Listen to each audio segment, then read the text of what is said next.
गला वीडियो रे सॉक्रेटिस उपरे आलोचना करथिले। एबे आमे आउ दु जन दार्शनिक उपरे आलोचना करिबा। प्रथम दार्शनिक ले निकोलस आउ जन दार्शनिक ले फाइलो। प्रथमे आमे दार्शनिक निकोलस सी कौन ब्रह्म को उपरे कहिसेंती बा आत्मा उपरे कौन मत देइसेंती तांको विषय वर्तमान आलोचना करिबा।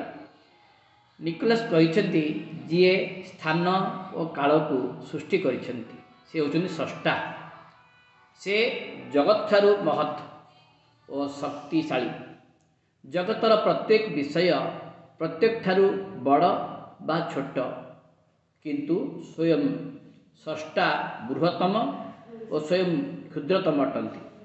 जगत स्रष्टा ठारू भिन्न नुहे। यह दार्शनिक निकोलसंक मत अटे। आ दार्शनिक फाइलो से कहते ईश्वर अनिर्वचनीय। ईश्वर को आम वचन परिप्रकाश करिपारिबा नाही। ईश्वर निर्गुण आउ पूर्ण अटंती। ईश्वर सत्ता मात्र मनुष्य जानीपारे।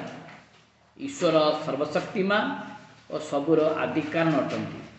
यह ईश्वर विश्वास मुक्ति संभव होता है। तेणु विश्वास मिलते हरि तर्के बहुदूर।